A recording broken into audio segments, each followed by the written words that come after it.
스갈에서 9장 9절에서 10절의 말씀 우리 다 함께 합독하도록 합니다.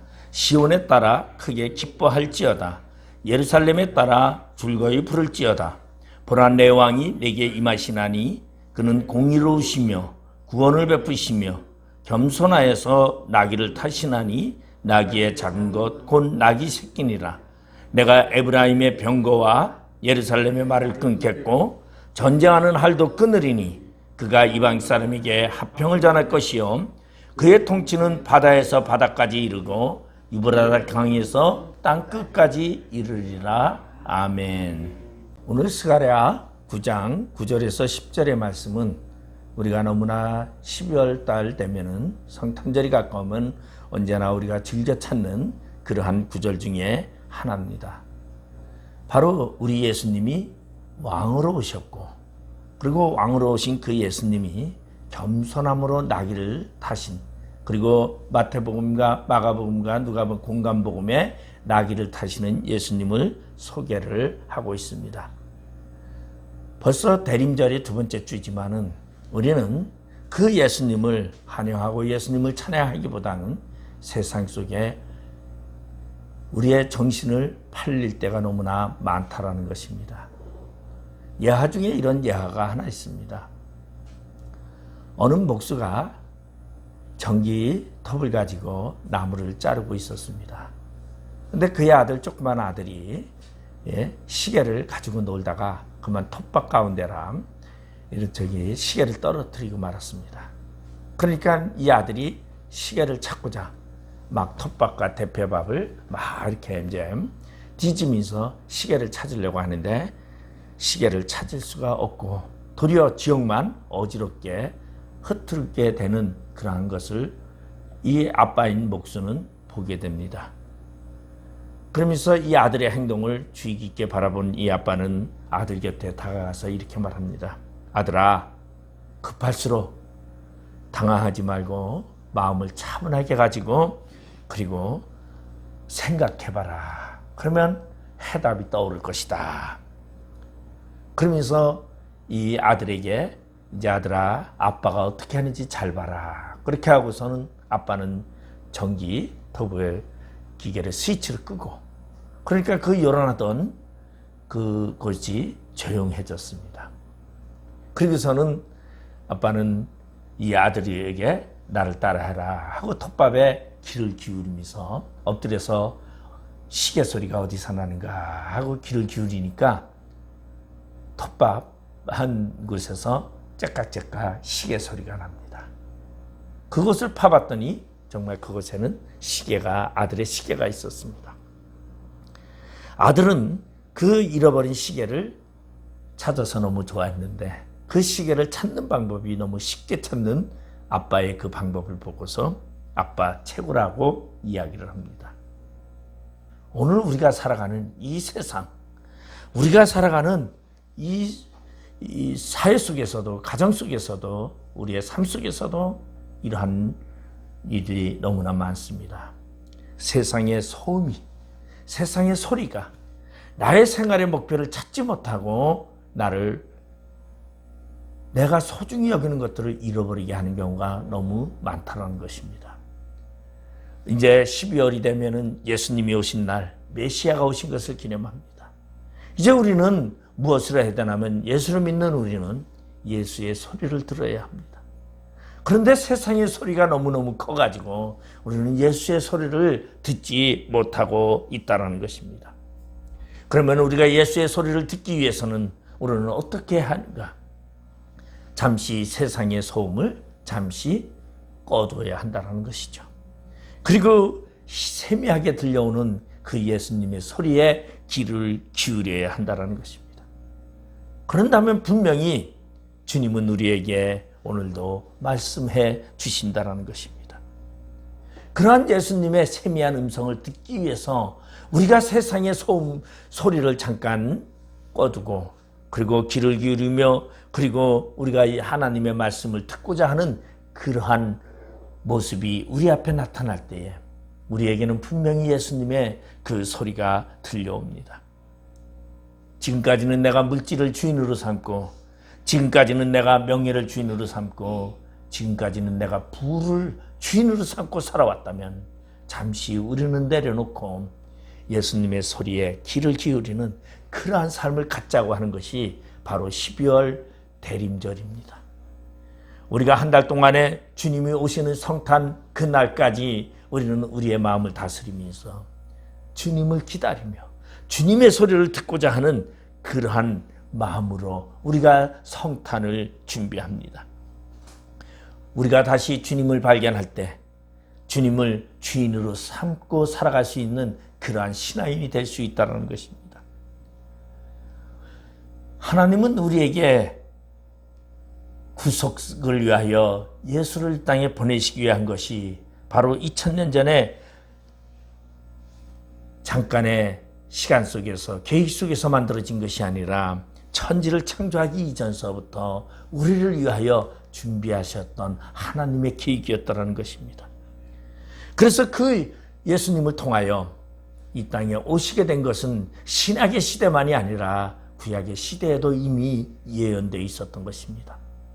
우리가 잘 알고 있는 원시복음이라고 하는 창세기 3장 15절에 보면은 이러한 말씀이 있습니다.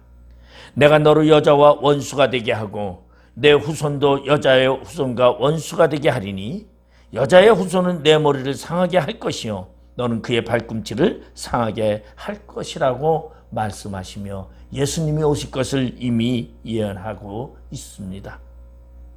바로 창세기서부터 말라기까지 구약에 곳곳에 예수님이 오실 것을, 메시아가 오실 것을 설명하고 있습니다.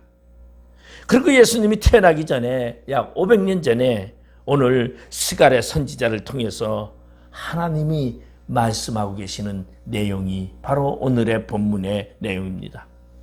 오늘 이 스가랴 선지자라는 선지자는 학계 선지자와 함께 동시대의 인물로서 학계 선지자가 6개월 동안 사역을 하고 그리고 학계 선지자의 6개월 이후에 스가랴 선지자가 바로 예언을 하게 되는 그러한 이야기입니다. 물론 이스라엘 백성들이 바벨론에게 멸망을 해서 주전 586년에 바벨론으로 잡혀가게 됩니다.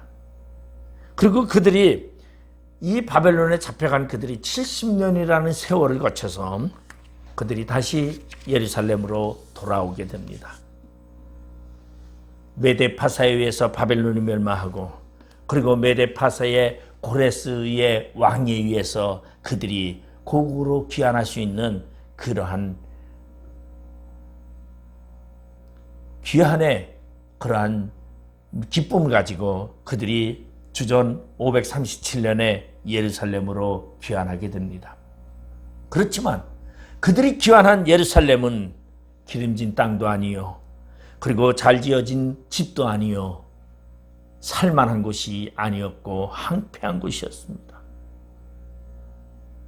밭은 잡초가 무성하고 그리고 그들 앞에는 무너진 성벽과 무너진 그러한 모든 성전의 터들과 그리고 불타버린 자신의 가옥들의 흔적들만 남아있는 그곳으로 그들은 돌아왔습니다. 그리고 그러한 황폐된 그곳에서 그들이 무너진 것을 다시 세운다라는 것은 결코 쉬운 일이 아니었습니다.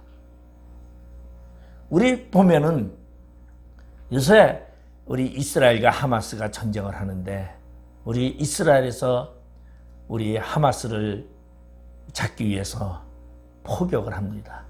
그런데 우리 TV에 보면은 뉴스에 보면은 그것이 완전히 폐허 수준입니다. 집이 제대로 남아나 있지는 않고 벽돌로 다 쌓였고 쓰레기로 가득한 그러한 전쟁터를 우리는 돌아볼 수 있습니다. 그들이 바벨론에서 꿈을 안고 왔지만 꿈이 그들 앞에서 펼쳐지는 초원이나 그러한 아름다움이 아니라 그들 앞에는 폐허를 볼 수밖에 없는 그러한 순간이었다는 것입니다. 그러한 상황에서 그들이 기회를 가지고 즐거움을 가지고 살아가기 생각보다는 그들의 마음속에 괴로움과 그리고 그들의 마음속에는 언제 이렇게 복원을 하지 하는 염려와 걱정이 더 앞섰더라는 것입니다. 그러한 상황 속에서 오늘 스가랴는 이스라엘 백성들에게 말하고 있습니다. 마음가짐을 이야기하고 있습니다. 나라가 망했고 다시 귀환했지만 회복하는 것이 만만치 않은 그러한 곳에서 가장 중요한 것이 무엇인가를 이야기하고 있습니다. 우리 사람들은 살아가면서 보이는 것에 너무 치중을 합니다. 그래서 보이는 도성, 보이는 집들 이런 것을 보고 안위를 얻으려고 하는데 그들 앞에 보이는 것은 폐허밖에 없었습니다. 그렇지만은 그들에게 스가랴 선지자가 이야기하는 것은 보이는 그 현상을 말하는 것이 아니라 보이지 않는 메시아를 소개하고 있습니다. 비록 그들은 그동안의 자부심을 갖고 살아왔습니다. 우리는 하나님의 선택된 백성이요, 우리들의 조상들은 내노라 하는 그러한 대단한 아브라함서부터 다윗을 이어서 훌륭한 많은 선진들이 있었다는 자부심을 갖고 살아왔던 그들은 폐허 앞에서 그들은 자부심도 잊어버리고 이제는 그들은 바벨론의 포로로 잡혀가 조롱과 멸시를 받고 노예로 생활하던 그들, 그리고 세상에 배신받던 그들이 이제 하나님의 거룩한 백성이라는 존재감을 갖게 하기 위해서 오늘 스가랴 선지자는 그들에게 메시아를 증거하고 있습니다. 힘들고 어려우냐? 그러나 분명히 메시아가 다시 나타나 그분이 여러분을 거룩한 백성으로, 그리고 하나님의 거룩한 선민으로 여러분을 이끌어 가실 겁니다. 여러분의 마음에 정체성을 가지시기 바랍니다. 여러분의 마음속에 자긍심을 갖고, 그리고 여러분 성전을 재건하고, 그리고 여러분 삶을 회복합시다라고 외치는 그러한 모습입니다. 오늘 우리는 이 모습을 바라보면서 우리의 삶을 바라봅니다. 우리의 눈앞에 보이는 우리들의 삶을 바라보고 있습니다. 그런데 우리들의 보는 앞의 삶은 부함과 즐거움과 아름다움보다는 황폐함과 근심과 걱정이 가득 찬 그러한 것이 우리들의 눈앞에 보이게 됩니다. 여러분, 그렇지만은 우리는 그러한 것을 보는 것이 아니라 우리의 마음의 정체성을 찾아야 합니다. 바로 나는 하나님의 거룩한 백성이요 하나님의 사람으로서 그 어떠한 조건이 있다 할지라도 나는 그 모든 것을 이길 수 있다. 그것은 바로 보라, 내 왕이 내게 임하셨나니, 우리의 왕이신 예수가 우리에게 임하신다라는 것을 생각한다면 우리는 자긍심을 가질 수 있습니다. 이 메시지는 바로 이스라엘 백성들에게 희망이었고 그들에게는 소망이 되는 말이었습니다. 메시아, 내 왕이 내게 임하는데 그 왕이 임하면 세계를 지배할 것이고, 그리고 너희들이 다시 세워질 것이고, 너희들이 그 왕에 기뻐하면서 그 왕을 찬양할 것이라는 이 스가랴 선지자의 이 외침은 바로 오늘 우리의 삶 속에서 예수가 우리의 왕이시며 우리를 세워주신다라는 이러한 믿음을 갖게 하는 메시지임을 우리는 알 수 있다는 것입니다. 그러면 오늘 오실 메시아, 예수님은 어떠한 분인지 스가랴 선지자는 어떻게 소개하는지 오늘 본문을 통해서 우리가 먼저 살펴보도록 합니다. 오늘 본문 9절에 보면 시온에 따라 크게 기뻐할지어다, 예루살렘에 따라 즐거이 부를지어다. 보라, 내 왕이 내게 임하시나니. 메시아가 내게 임하시나니, 그분은 어떠한 분이냐? 그는 공의로우시며, 공의로우신 분이라는 것입니다. 그는 공의로우신다라는 이 말, 이 공의로움이라는 이 단어는 차다크인데, 이 말은 법적으로나 도덕적으로나 윤리적으로 한치의 어그러짐이 없이 올바른 그러한 분임을 말하고 있습니다. 흠이 없다라는 걸 말하고 있습니다. 바로 예수님은 흠이 없는 분이십니다. 예수님은 하나님과 동등하신 분입니다. 본진살 아무 흠과 티가 없으신 그러한 분입니다. 그렇게 흠이 없는 그분이 통치하실 때에는 통치의 기준이 공의라는 것입니다. 여러분, 공의로 통치하는 자는 흠이 없는 자, 결함이 없는 자만이 공의를 가지고 통치할 수 있음을 말하고 있습니다. 여러분 요한복음 8장에 보면은요, 예수님께서 성전에 계실 때에 많은 사람들이 음행 중에 잡혀온 여인을 들고 그리고 예수께 다가옵니다. 그리고 예수께 말합니다. 율법에 보면은 이러한 자를 돌로 쳐 죽이라고 하는데 선생님은 어떻게 말하십니까? 하면서 예수님의 답변을 기다립니다. 그리고 그 여인은 있고 예수가 있고 그리고 많은 사람들은 둘러서 예수님이 무슨 대답을 할까 살펴보고 있습니다. 그런데 예수님은 아무 말도 하지 아니하시고 몸을 굽혀서 바닥에 무엇인가를 기록하고 있습니다. 그러니까 사람들이 다시 예수님께 질문을 하며 외칩니다. 아니, 이 가늠한 여자를 율법에 보면 돌로 쳐 죽이라고 하는데 어떻게 해야 합니까? 대답 좀 해주십시오. 하도 포체니까 예수님께서 마지못해서 일어나서 말씀합니다. 너희 중에 죄 없는 자가 돌로 치라고 말하고는, 그리고서는 다시 예수님께서 엎드려서 손가락으로 땅바닥에 글을 쓰기 시작을 합니다. 그리고 조금 있으니까 그 많은 군중들이 다 없어졌습니다. 그리고 가늠한 여인과 예수님이 둘이 있을 때 예수님께서 그 가늠한 자에게 이들이 다 어디로 갔느냐? 그들이 돌로 그 여인을 치려고 하던 그들이 다 양심의 찔림을 받아서 그들이 돌을 다 내려놓고 다 돌아갔다라는 얘기입니다. 바로 예수님은 그 여인에게 나도 너를 정죄하지 않으니 다시는 죄를 짓지 말라고 합니다. 여기서 우리가 발견할 것은 흠이 없는 자가 공의를 집행할 수 있다는 것입니다. 여러분, 우리 한번 요새 유행하는 영화가 하나 있어요.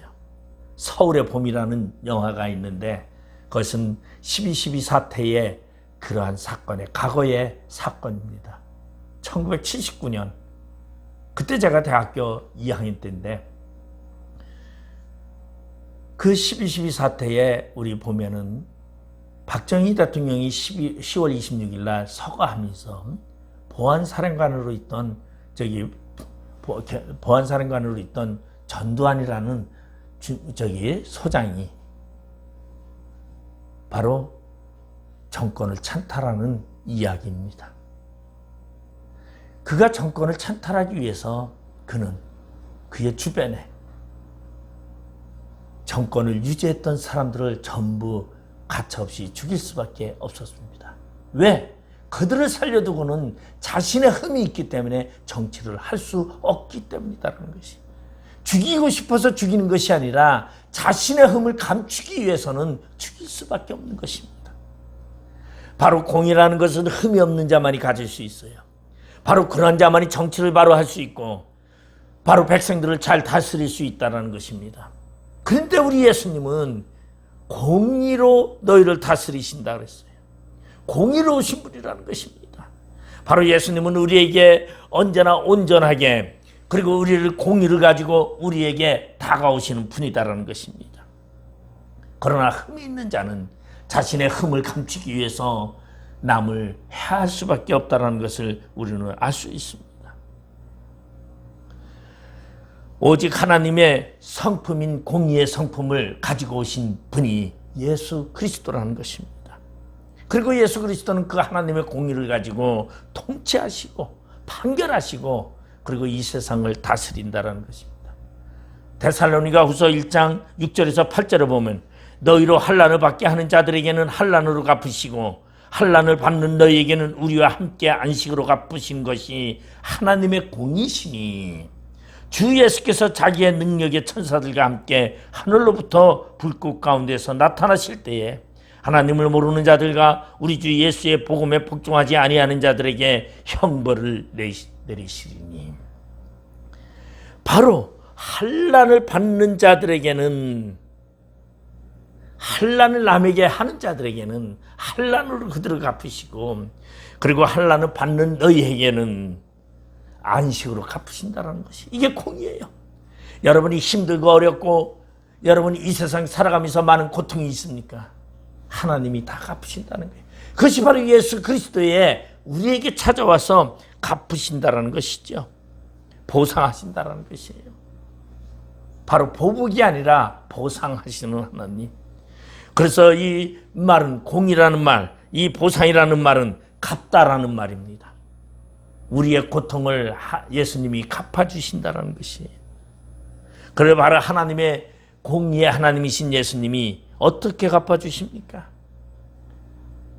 남에게 고통을 준 자에게는 고통을 가하시고 고통을 받은 자에게는 안식을 주신다라는 것입니다. 바로 운명이 바뀐다라는 것이에요. 이 땅에서 남에게 행세하면서 살던 사람은 고통 속에 임하게 되고 이 땅에서 세상에 많은 세파 속에서 힘들게 살아갔고 고통받았던 사람에게는 위로로 함께 하신다는 것이에요.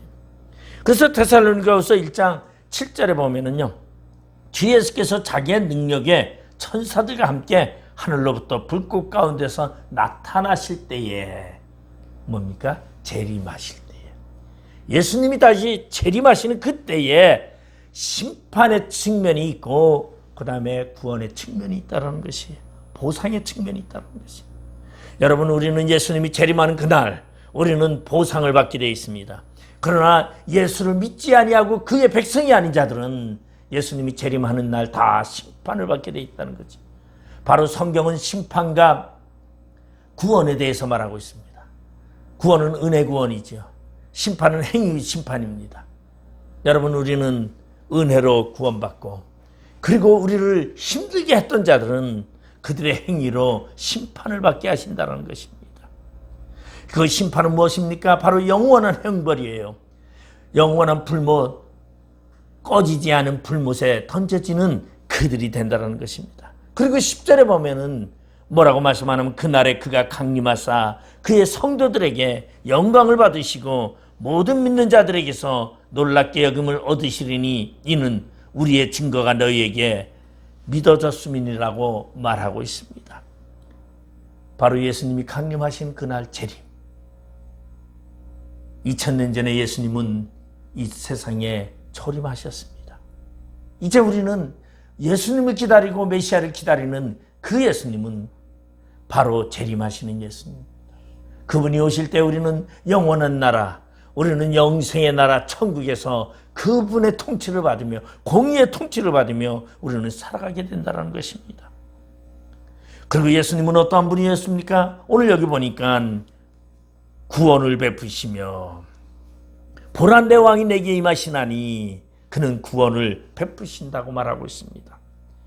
여러분, 구원을 베푸신다는 것은 바로 우리를 구원하신다는 것이 죄와 사망의 올무에서 우리를 구원하신다는 것입니다. 이 구원의 역사는 바로 주님이 십자가 위에서 죽으심으로 우리에게 주어진 은혜입니다. 아무 죄가 없으신 주님이 죄악 때문에 형틀에 달려서 죽을 수밖에 없었습니다. 그리고 십자가에서 죽어가면서도 예수님은 그 십자가 아래에 있는 수많은 그 사람들을 향하여 저들의 죄를 용서해달라고 하나님께 기도했습니다. 그런가 하면은 우편 강도는 예수의 당신의 나라에 임할 때 나를 기억하옵소서라고 말할 때에 내가 진실로 내게 이르노니 오늘 내가 나와 함께 낙원에 이르리라고 말씀하시며 천국을 약속하셨습니다. 바로 메시아의 사역은 구원의 사역이었습니다.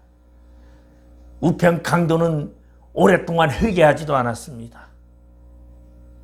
자신의 영혼을 주님께 부탁할 때에 너가 나와 함께 낙원에 이르라고 말씀하셨습니다. 하나님의 거룩한 선택된 백성 우리에게 오늘 주님은 우리에게 말씀하십니다.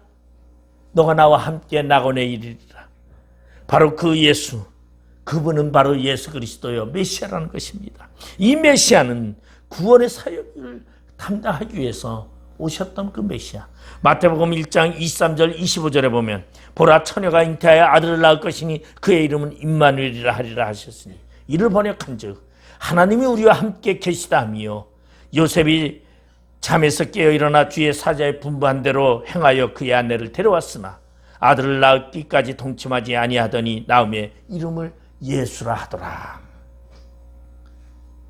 여러분, 보편적으로 아들이 태어나면 부모들이 아들의 이름을 짓습니다. 그리고 그 아들의 미래를 생각하면서 이렇게 되는 소망을 가지고 아들의 이름을 짓습니다. 그런데 우리 아버지 하나님께서 자신의 아들인 바로 예수 그리스도의 이름을 이미 선택하고선 요셉에게 이렇게 일릅니다. 너가 아들을 낳으리니 이름을 예수라 하라. 그는 자기 백성을 그들의 죄에서 구원할 자이십니다.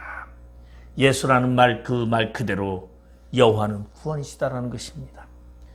예수님은 무엇을 위해서 이 땅에 오셨습니까? 구원하기 위해서 오셨습니다. 구원의 사역은 우리를 죄 가운데서 하나님과 원수되었던 관계성 회복, 그리고 하나님으로 나갈 수 없는 그러한 우리를 예수로 말미암아 거룩한 하나님의 천국의 백성이 되게 하셨다는 것입니다. 바로 하나님과 화해하게 하셨던 그러한 사건입니다. 로마서 5장 10절에 보면 곧 우리가 원수되었을 때에 그의 아들의 죽으심으로 말미암아 하나님과 화목하게 되었은즉 화목하게 된 자로는 더욱 그의 살아나심을 말미암아 구원을 받을 것이니라. 바로 예수를 통하여 우리는 구원을 얻게 되었다는 것입니다.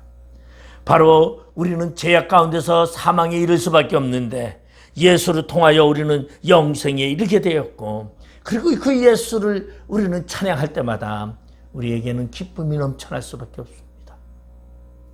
날마다 예수를 찬양하며 우리에게 구원을 베푸시는 그 예수를 위하여 우리의 달려갈 길을 타가길 바랍니다. 세 번째로는 그 메시아는 어떠한 분이셨습니까?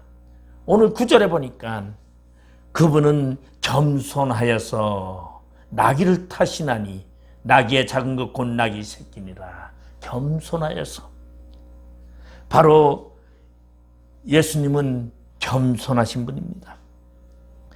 여러분, 예수님은 세상에 오셔서 제자들에게도 많은 사람들에게도 이렇게 말씀하셨습니다. 나는 마음이 온유하고 겸손하니 나의 멍에를 메고 내게 배우라고 말하고 있습니다. 예수님은 말씀만 겸손하지 않으셨습니다. 그 삶 자체가 겸손하셨다는 것입니다. 예수님은 겸손하신 분이었습니다. 그래서 예수님은 겸손하셔서 나귀 새끼를 타셨다고 말하고 있습니다. 그런데 놀라운 것은 나귀 새끼를 타셨는데 그 나귀를 타실 때에 동의를 구하지 않았습니다. 바로 예수님의 존재성입니다. 여러분, 예수님이 겸손을 하고 그저 주인에게 가서 나귀를 빌려주십시오 하고 이르고서 나귀를 탔다면